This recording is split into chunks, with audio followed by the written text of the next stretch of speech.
Hello everyone, welcome to exam ट्रेजी।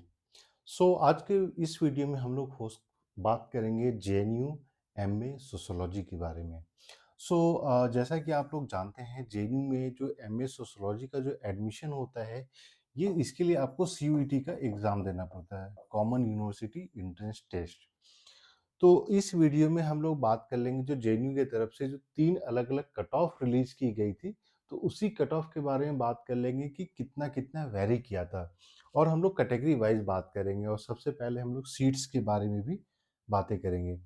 जितने भी ऐसे कैंडिडेट हैं जो नेक्स्ट ईयर के लिए प्रिपरेशन कर रहे हैं और आपको online classes, study material, test series चाहिए, क्योंकि एग्ज़ाम ट्रेजी की तरफ से जो है ये सारी चीज़ें प्रोवाइड कर की जाती है। तो इसके लिए आपको कॉल या मैसेज करना है ऑन द नंबर 8448878849 पे। एक बार मैं फिर से रिपीट कर देता हूँ, 8448878849।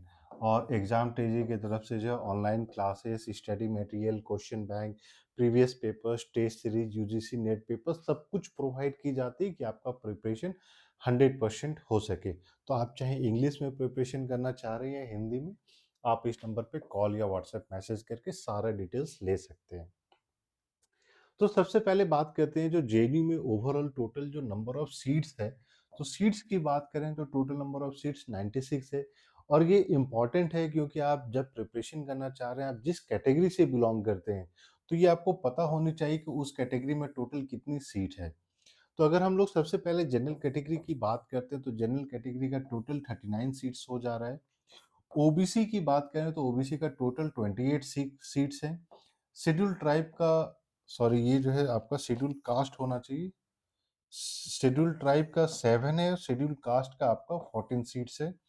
फिजिकली हैंडीकैप्ड का 5 है और ईडब्ल्यूएस का 10 है। तो ये आप जिस भी कैटेगरी में बिलोंग करते हैं, तो ये आपका सीट का डिस्ट्रीब्यूशन हो जाता है। अब सबसे पहले बात करते हैं जो जेएनयू का जो फर्स्ट कट ऑफ लिस्ट आई थी। तो यहाँ पे आप देख पाइएगा जो फाइनल जो ओवरऑल रैंक रहा है। तो आप पूछिएगा कि ये रैंक कैसे डिटरमाइन किया जाता है। तो ये वो सारे रैंक हैं जो उस कैटेगरी में जिनका भी एडमिशन हुआ है, rank of last candidate, rank of last candidate, last. तो जो सबसे आखिरी कैंडिडेट था उस कैटेगरी में, उनके यहाँ पे रैंक है। अब यहाँ पे आप पूछिएगा सर ओबीसी के सीट्स की अगर हम लोग बात करते हैं, यहाँ पे हम लोग ने देखा ओबीसी का सीट है 26 और एडमिशन हुआ है 39। तो ये कैसे पॉसिबल है? ये उसी समय पॉसिबल हो पाता है जब यहाँ पे बहुत सारे ऐसे ओबीसी कैंडिडेट हैं जो आपके फर्स्ट कट ऑफ का जो है ओवरऑल कट ऑफ क्लियर कर लिए हैं। तो सबसे पहले कट ऑफ के बारे में डिस्कस कर लेते हैं। तो जनरल कैटेगरी का जो कट ऑफ था वो 78.33। अब देखिए, जैसे कि आप जानते हैं जो जेएनयू का जो एडमिशन प्रोसेस है सीयूईटी के अंदर होता है। और सीयूईटी का जो एग्जाम है ये दो पार्ट में होता है, पार्ट ए और पार्ट बी। पार्ट ए की अगर हम लोग बात करते हैं तो पार्ट ए में 25 क्वेश्चंस होते हैं जो कि 100 मार्क्स के होते हैं। पार्ट बी में आपके 75 क्वेश्चंस होते हैं और 300 मार्क्स के होते हैं। जेएनयू एडमिशन के लिए सिर्फ ये पार्ट बी के स्कोर को कंसीडर करता है, वो पार्ट ए के स्कोर को नहीं कंसीडर करता है। अब दूसरा चीज जो जेएनयू की तरफ से किया जाता है कि आपने 300 में जो भी स्कोर लाए हैं, फॉर एग्जांपल अगर आपने 240 स्कोर किया है, तो जेएनयू क्या करती है कि ये 240 को कन्वर्ट कर देती है इन टर्म्स ऑफ परसेंटेज। तो आप जैसे 240 है, तो 240 डिवाइडेड बाय अगर आप 300 करते हैं तो ये रफली आपका 80% हो जाता है। इन टर्म्स ऑफ अगर हम लोग बात करते हैं कि 78.33 को कन्वर्ट किया जाए, तो ये 80% में रफली आपका मान के चलिए 5 नंबर कम हो जाता है। तो जनरल कैटेगरी के अगर आप मार्क्स के टर्म में बात करते हैं तो 235 कट ऑफ गया आउट ऑफ 300। ये आउट ऑफ 400 नहीं होता, ये आउट ऑफ 300 होता है, तो इस चीज को ध्यान रखना है। वहीं ओबीसी की अब दूसरा तरीका ये है, देखिए ये जो कट ऑफ है परसेंटेज के टर्म में, तो जो भी है इनटू मल्टीप्लाई बाय अगर आप 3 मल्टीप्लाई से कर देते हैं तो आपका आउट ऑफ मार्क्स आपका कट ऑफ निकल जाता है। तो ओबीसी की बात करें 60.66 तो 182। ये हो जाता है आपका शेड्यूल कास्ट का। तो शेड्यूल कास्ट अगेन आप मल्टीप्लाई कर दीजिए 3 से, तो आपका हो जाता है 164। 56.33 रहा है आपका शेड्यूल ट्राइब का, तो 169। फिजिकली हैंडीकैप का 37.33। तो अगेन आप अगर इसमें 3 से मल्टीप्लाई करते हैं तो 112, 112। और फाइनली आपका ईडब्ल्यूएस कैटेगरी का 63.66, तो ये हो जाता है आपका 190। सो मार्क्स के टर्म में ये आपका जो ओवरऑल कट ऑफ रहा है। अब देखिए जेएनयू एक ऐसी जगह है जहाँ पे बहुत कम ही देखा गया है कि अगर किसी का फर्स्ट कट ऑफ लिस्ट में एडमिशन हो जाता है तो वो कैंसिल कराते हैं, क्योंकि बहुत सारे लोगों का ये क्वेश्चन था कि सर मेरा फर्स्ट कट ऑफ लिस्ट में एडमिशन नहीं हो पाया, तो सेकंड में कितना चांस है। तो अब हम लोग जो है ओवरऑल सेकंड कट ऑफ के बारे में भी डिस्कस करेंगे, थर्ड कट ऑफ के बारे में भी डिस्कस करेंगे, सो दैट जो भी स्टूडेंट आप लोग प्रिपरेशन कर रहे हैं आपको पता चल जाएगा कि फर्स्ट कट ऑफ में एडमिशन नहीं मिलता है तो सेकंड में थर्ड में कितना चांस हो जाता है। सो एक बार मैं फिर से बता दूं तो 235 हो गया जनरल कैटेगरी का, ओबीसी का हो गया 182, ईडब्ल्यूएस की बात करते हैं तो 190, शेड्यूल कास्ट का हो जाता है 164, शेड्यूल ट्राइब का 169 और पीडब्ल्यूडी कैंडिडेट का हो जाता है 112। सो ये आपका जो है फर्स्ट कट ऑफ का निकल गया।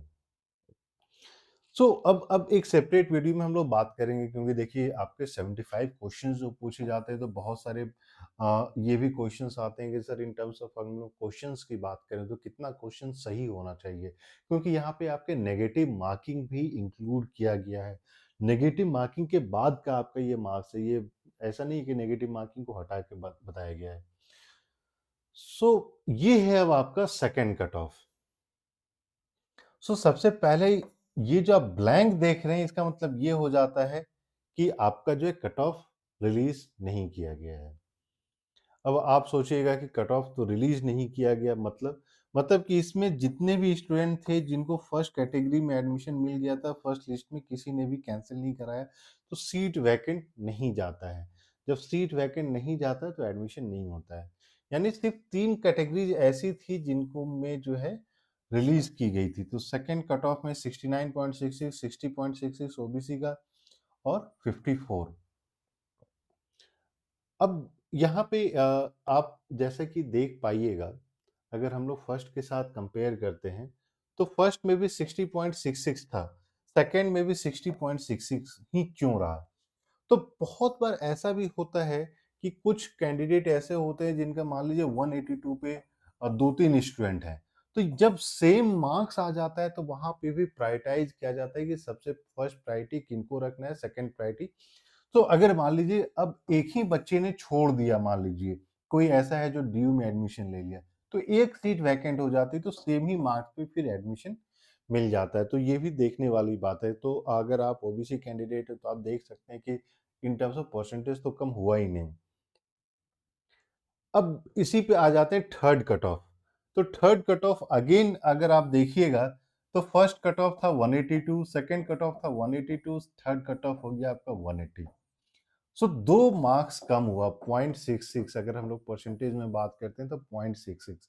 बाकी फिर किसी कैटेगरी में नहीं निकला, एक कैटेगरी फिर से आ गया 63.33।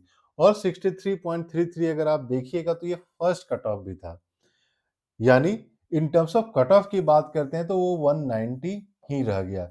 ऐसा नहीं है कि उसमें से कोई भी कट ऑफ चेंज हुआ। पहले कट ऑफ में 15 स्टूडेंट 15th रैंक तक का एडमिशन हुआ था।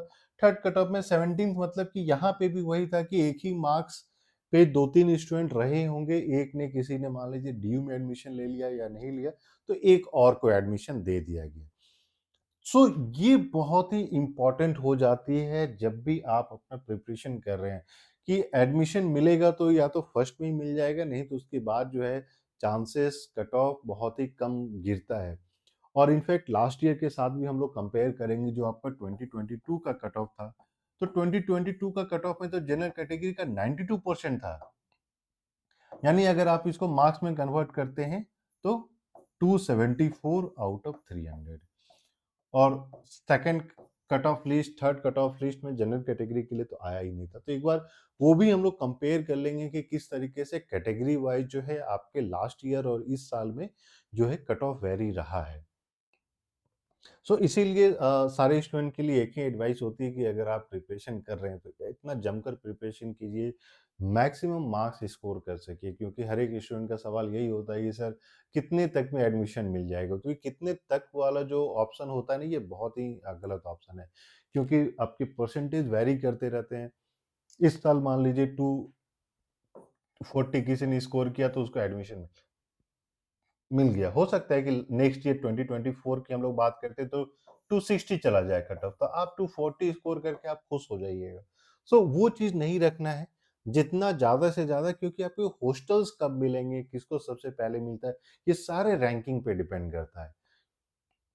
सो जब भी आप प्रिपरेशन कर रहे हैं तो जमकर प्रिपरेशन करना है, 100% प्रिपरेशन करनी है। और इसीलिए एग्जाम ट्रेजी की तरफ से जो test series, study material, question bank, previous papers, ये सारी चीज जो प्रोवाइड किए जा रहे हैं, ये आपको हिंदी और इंग्लिश दोनों में प्रोवाइड किया जाएगा। सो जितने भी ऐसे हिंदी कैटेगरी के स्टूडेंट्स हैं जो हिंदी मीडियम से जिन्होंने पढ़ाई किया है, तो हमेशा एक कॉल करके बोलते थे कि सर हमारे पास तो प्रिपरेशन करने के लिए कुछ है ही नहीं। तो अब वो समस्या जो है दूर होने वाली है, क्योंकि एग्जाम पेजी की तरफ से ये सारा क्वालिटी मटेरियल अब आपको प्रोवाइड किया जाएगा। सो अब जो है, और दूसरा आप लोग जानते हैं जो एग्जाम होने वाला है 2024 का, ये एग्जाम आपका मार्च में होने वाला है। सो अब वो हाई टाइम है कि किस आपके पास अक्टूबर से लेके फेब तक का जो है समय है प्रिपरेशन करने के लिए।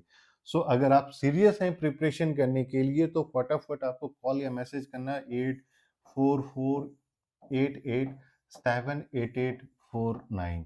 और इसमें आपको बहुत सारे test series, question bank, previous papers, UGC NET papers, क्योंकि ऑब्जेक्टिव टाइप एंट्रेंस एग्जाम में आप जितना ज़्यादा से ज़्यादा क्वेश्चन सॉल्व कर सकते हैं उतना ही अच्छा होता है, आप उसको प्रैक्टिस कर पाते हैं। दूसरा, आपके पास लिमिटेड टाइम है, तो आपके पास ये पॉसिबल नहीं हो पाएगा कि हर एक टॉपिक के लिए आप 10-10 बुक पढ़ लें। इसीलिए एग्जाम तेजी की तरफ से जो आपको कंप्लीट स्टडी मटेरियल भी प्रोवाइड किया जा रहा है कि आप जो है आप समय को अपना यूटिलाइज करके सिर्फ सिर्फ प्रिपरेशन, रिवीजन, इवैल्यूएशन, इन सब पे ध्यान दे सकें। सो वीडियो पसंद आए तो प्लीज़ लाइक करें, और चैनल को अभी तक आपने सब्सक्राइब नहीं किया है तो प्लीज़ सब्सक्राइब करें और नोटिफिकेशन बेल भी दबा लें, सो दैट जो भी इंपॉर्टेंट अपडेट्स होते हैं वो सारा आपको मिलता रहे। इसके अलावा आपके पास कोई क्वेश्चन है, क्वेरी है, एडमिशन से रिलेटेड, यूजीसी कॉलेज से रिलेटेड या फिर यूनिवर्सिटी से रिलेटेड, तो आप कॉल या मैसेज करके भी पूछ सकते हैं, या वीडियो के कमेंट में कमेंट कर सकते हैं। Will try to answer it as soon as possible. So thank you and we wish you all the best.